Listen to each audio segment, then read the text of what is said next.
So you are already a successful founder. You've already built, one amazing company in Scholly. And I wonder, before we talk about what you're doing now, I wonder, like, what did you learn? Like, what is the hardest lesson you learned while scaling that company? I think that, the hardest thing I learned while scaling that organization is really, really being mindful of having the right business model from the start. I think that, and thinking about that, I launched the company on Shark Tank.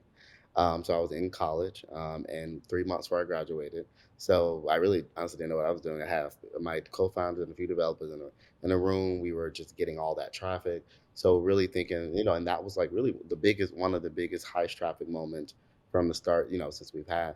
So I think, really and our app was 99 cents at the Yeah, time. yeah, yeah. So, and we get yeah, exactly. So I think you kind of get what I was gonna see, what I'm gonna go for, right? I was like, I gotta be good, super affordable for everyone. It has to be good. And the time when we literally got probably 100,000+ laid down within 2 months, that would have been a lot more if had the right business model. So I think thinking about the right business model from the start is important. And I think a lot of founders actually don't do that at all. You have these companies, oh, I'm gonna make my app free and figure it out in 5 years, and then they run out of money, and then all that. So I do think having thinking about the right business model from the start was something that I did. I was really young. I was 22 when I was doing it, so it's neither here or there. But that was something that I think was something that I learned that now I'm doing at day one with this new company. Yeah, and I think about something that, which you're obviously aware of, in that, business is designed to sell. Like whether you IPO, whether you sell it to somebody else, or it's acquired, or you become an acquirer of other businesses. That's what it's designed for. And I'm curious in how you think about your thinking going into Scholly. Like, is this something like, oh, I wanted to do this forever, and then you just realize, okay, you have to sell this thing at some point, and how you think now about, you said, starting things from the beginning. How do you think about going into a new company? Yes. That kind of mindset. Yeah, so I think that when I started Scholly, it was literally like a few years right after like Instagram sold for $1 billion, and it was still the series of a lot of these acquisitions were still new. It was actually right before there was a lot of wave of exits. It was more like that big funding period where everyone was getting raising a lot of money, as more so before with a lot of exits, right? So when I was thinking about Scholly, I was just thinking, okay, you're gonna just build this, and you're gonna everyone had this, get to 1 million users and all that stuff. So I would say, thinking about that in mind, actually, is when I built the company, to be completely honest, I wasn't thinking about, okay, how can I build this, to sell the company. I was really more so figuring out how I was going to build a business, how I was going to make it grow. Again, and also just being at that point in my career, which, again, that being literally my first job, I think that was something I was thinking through. However, in hindsight, when I went through the exit process, when we got acquired by Sallie Mae, you went through the diligence process, and you went through, and just also just and Scholar is actually profitable. I only raised 400K, so I had majority of equity in my company, and I have the deal with boards. That was all well for me, and it was ultimately my decision to sell. But I think when you go through that exit process, you really go. But one, you have to give them all these documents from the time of existence of your business, all your metrics. And I think that you look back and press reset, and you were, oh, now I see how these venture-backed companies build a company from the exit, right? And that goes back to your question about the business model. You think about every little piece of it, right? The product, who Hmm. can be like right now, like with this new company path. I already have thought about who could the potential acquirers be. What is the right business model? Because when you think about getting acquired, people just think, oh, I'm going to build something, and Facebook is gonna like buy your business. Not necessarily. Like, why would Facebook want your business, right? So you really have to start thinking about that, and even all the way down to a granular level. Hey, where financially you want to be when you sell, right? Is it 20 million in revenue? Is it 30 million in revenue, right? What could the multiple on that be, right? So understanding that, because the thing is, even if you're not doing that, the VCs who are investing in you are gonna do that, right? They're investing you with the extra. They have analysts who are doing these exercises to assess how big can this business be and all that. So I grew the profitable route, and grew Scholar to be that. But I have seen now, starting this venture route, that even if you're not doing that, those VCs are doing it. So it's good for you to assess the size of an opportunity, because to your point, if you are there's a lot of conversation in the Black community. Even when I sold to Sallie Mae, people are like, "You sold out" and all this stuff. But Yeah, yeah. people don't understand. If you take someone else's money, we took a little bit of money, but the sharks and other people when you take someone else's money, they have to get it back.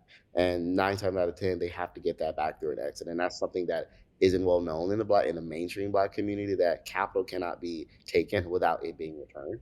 And an exit is the way to do that. So thinking about what an exit strategy could look like is really important to think about in the beginning of the journey. It's not being transactional. It's just understanding the reality of growing a business and the liquidity events that have to come with that. What pulls you to the education space? It seems like that's what, like yeah, that's your thing. I think that, for me, I like to solve problems that that are really relevant. So I'm originally from Birmingham, Alabama.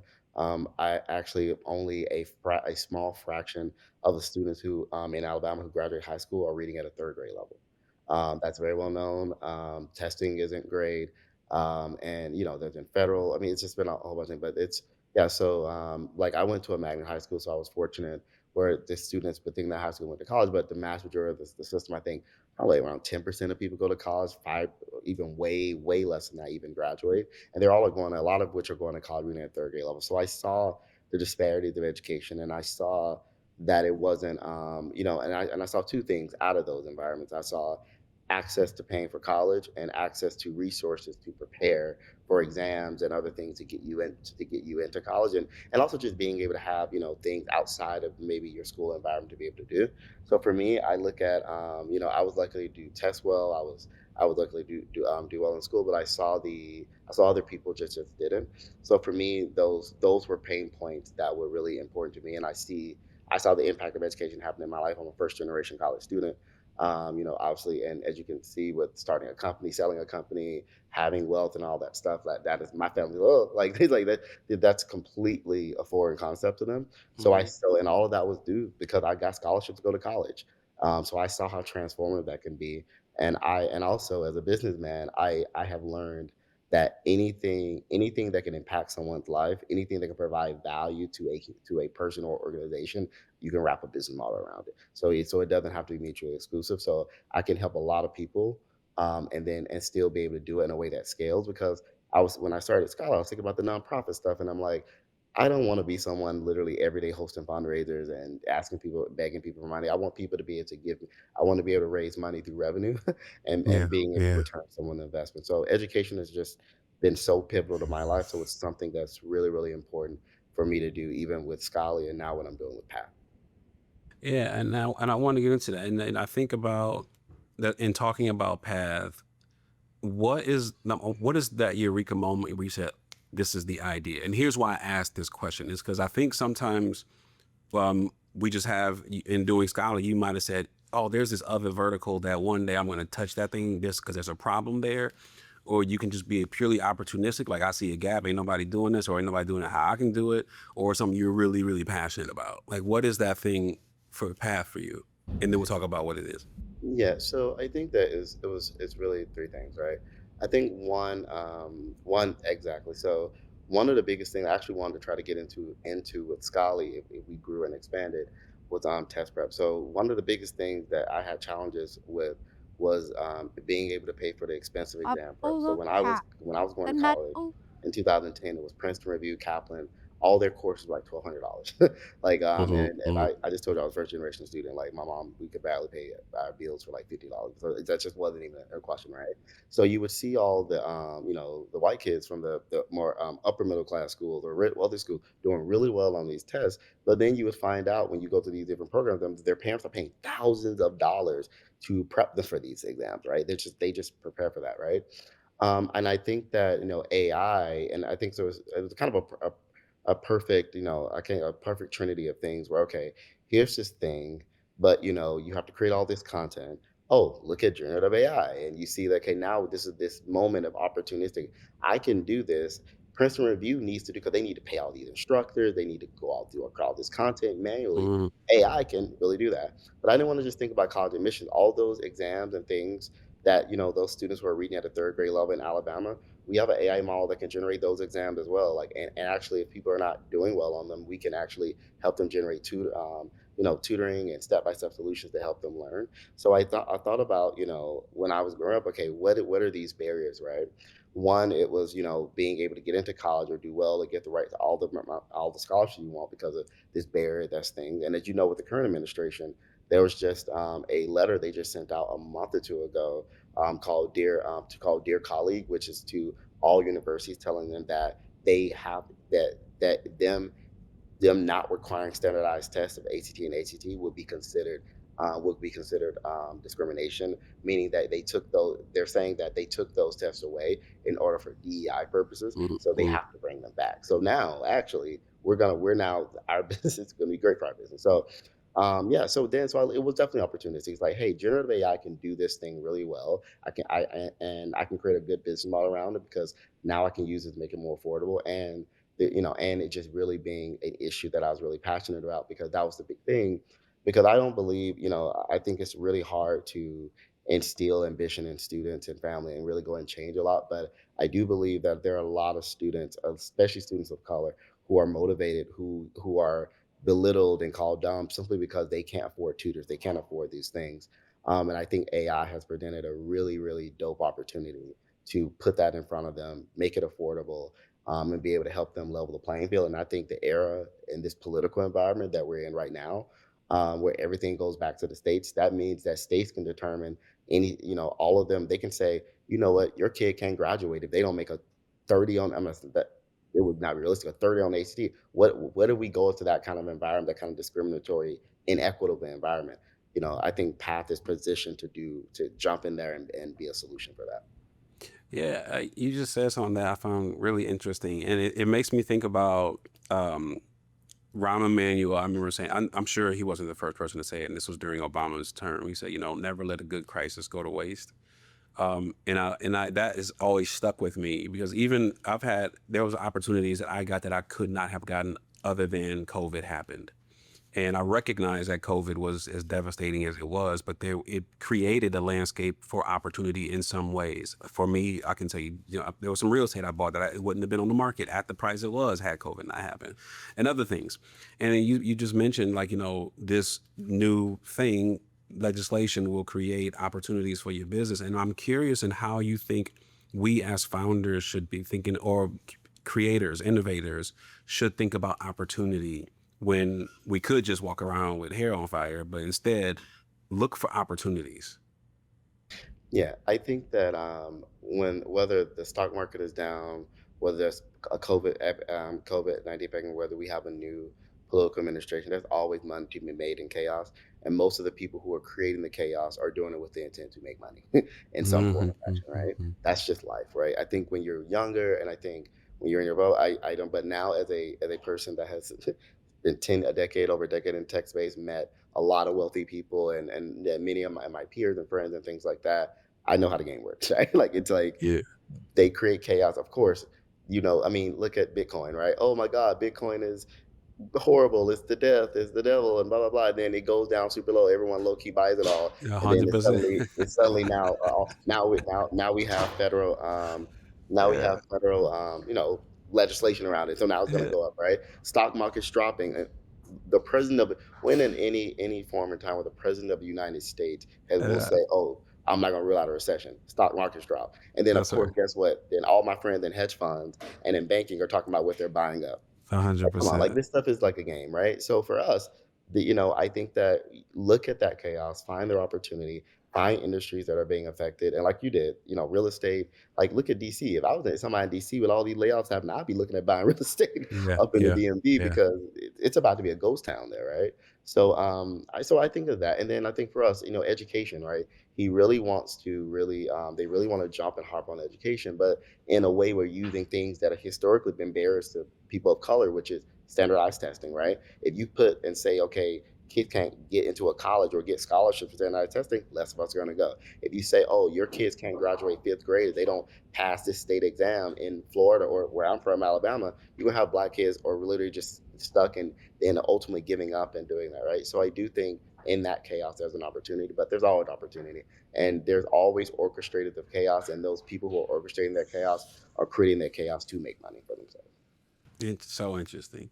So let's talk about what Path is for people, aside from my, touching on, what it does. I want you to give the elevator pitch for Path, if you would.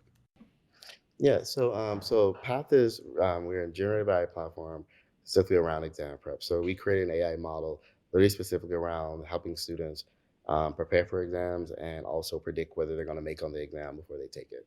So we cover exams from K through 12 exams. So like the exams that every student in the state has to take, like for them the New York Regents or New York State exam, the Texas Star exam, TSA exam, etc. We also we also cover college admissions exams like ACT, SAT, and PSAT. And then we cover grad school exams like GMAT, LSAT, GRE, and even professional certifications like CompTIA, NCLEX.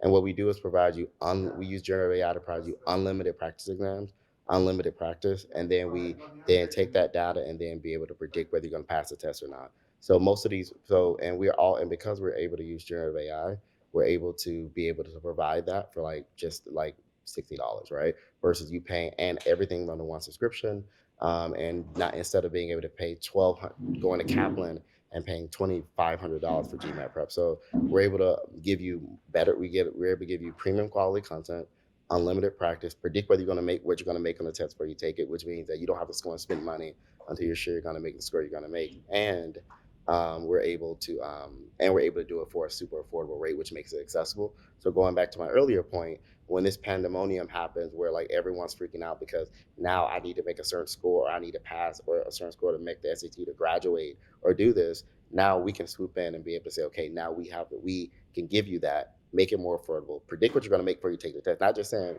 oh, here's a bunch of practice. We can actually predict what you're going to make and be able to do that. So, and doing that through a simple user interface. So that's what we're doing, focusing on exam prep across the board from literally third grade all the way up until you go to grad school, and then even if you need professional certifications like NCLEX, healthcare IT, and IT exams like Azure, CompTIA, et cetera.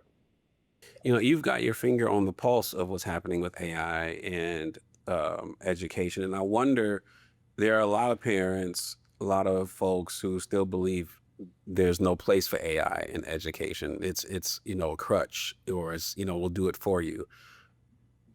Is that shifting? Number one, and two, how should we think about it? I think that what's happening is a lot of students who are and Gen X are using and Gen Z are using AI in any way, right? And a lot of parents and even are now seeing that their students are using these tools. I don't know you guys. There was actually a parent suing, actually now suing a school because her daughter actually graduated and was illiterate, but she was passing all her tests exams because she was using text to speech and AI to do all her work for her. So and her friends. So now and she graduated completely illiterate and she couldn't go, she graduated, she couldn't do well in college. So you see that even happening when that, right? So I think you're gonna see people. It's all happening so fast that I think it's creating a cultural amount of cognitive dissonance in our community. But I think it's gonna be ubiquitous because it's gonna be these students who are growing up with this technology now. It's gonna be just commonplace for them, and we're gonna have to adapt to that. But I do think it's moving so fast.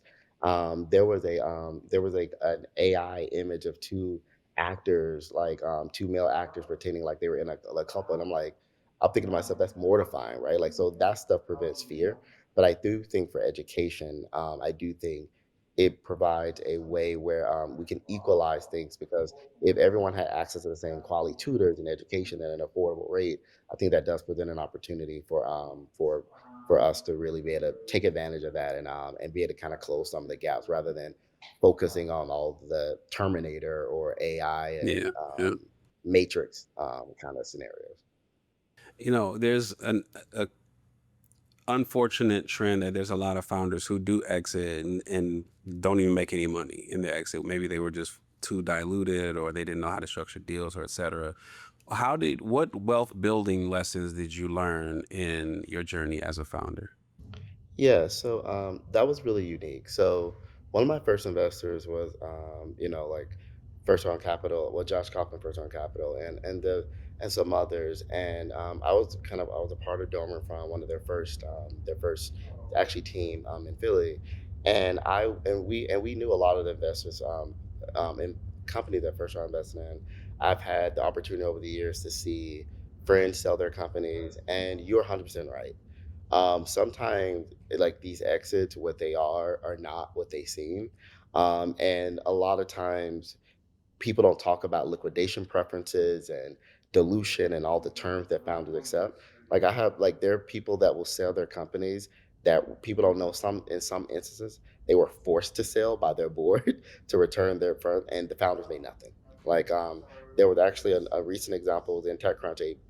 This real estate AI company sold for $1 billion. Founders and early employees made nothing. Right. So Hmm. Hmm. people don't talk about that. And I think it's important.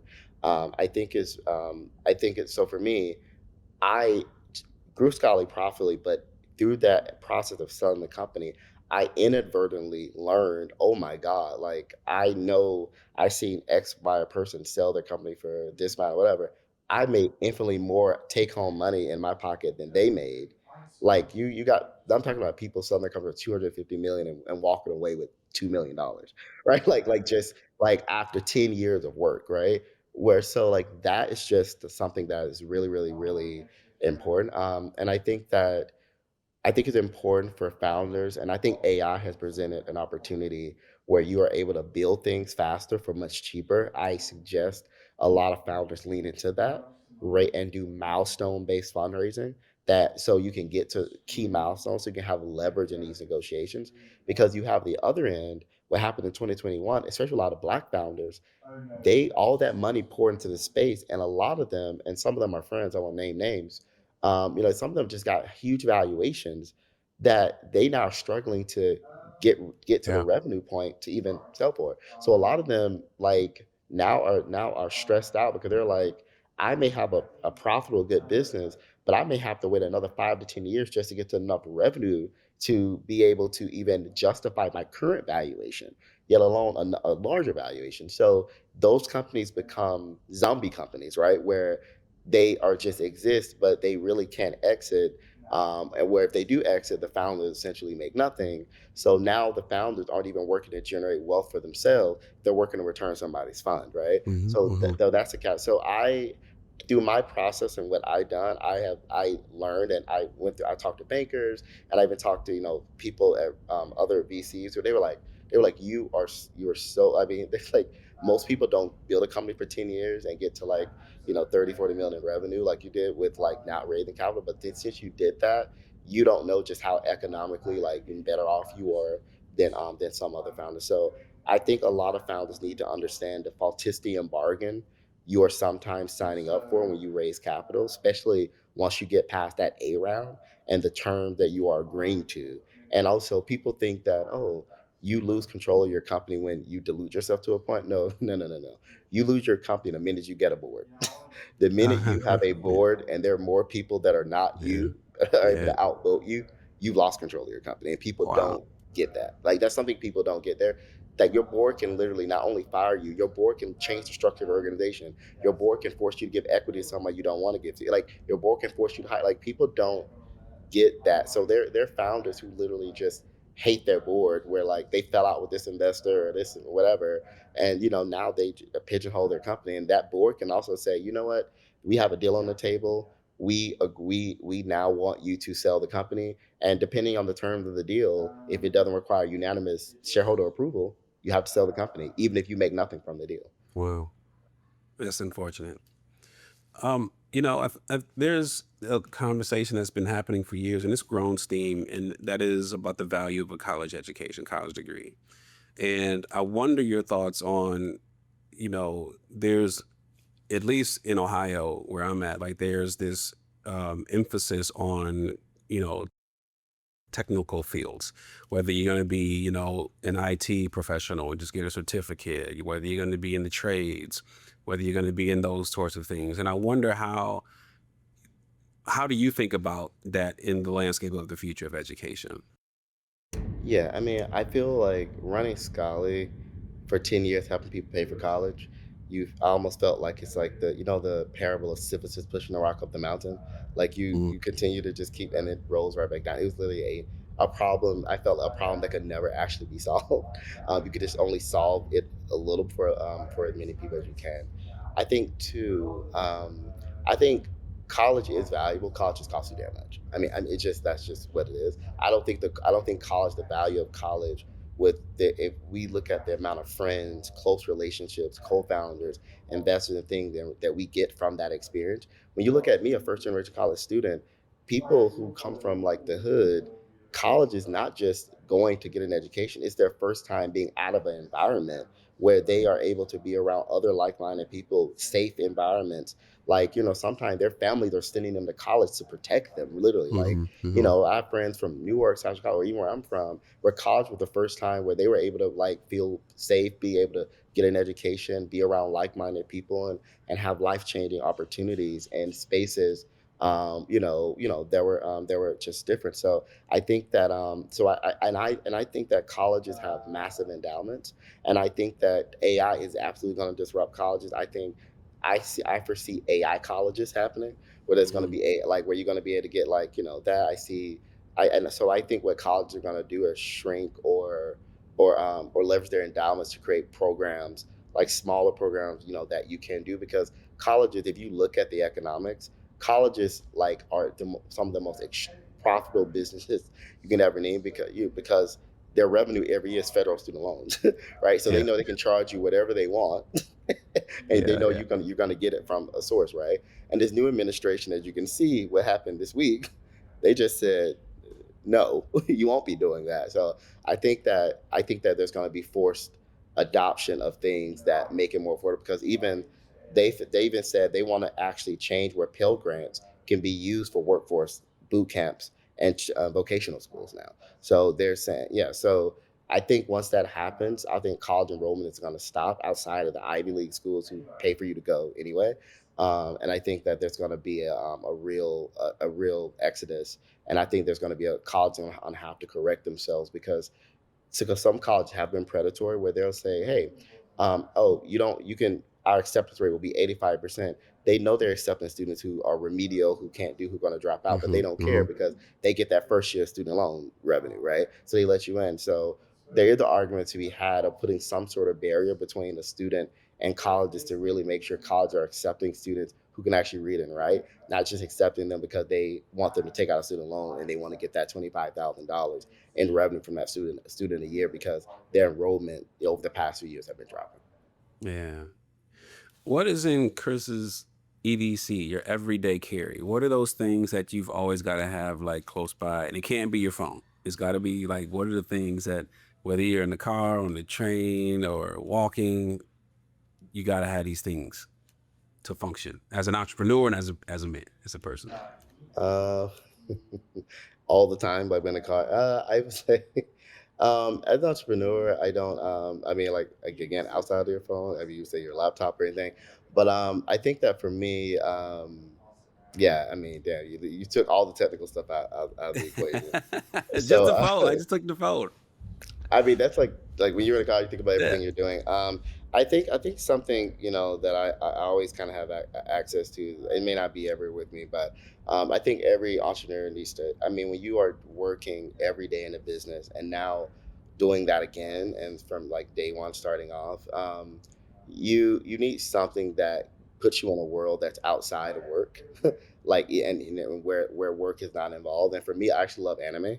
So anime, a lot of people don't know that. So I literally love anime, and that actually is one of the few things where I immerse myself in something that's fantasy, something that is not related to work, and is also something that is actually, if you know anime, it's actually intellectually driven. It's actually for adults. It's not Powerpuff Girls. It's actually like really deep stuff, and that allows me to kind of unplug a bit and be able to do that.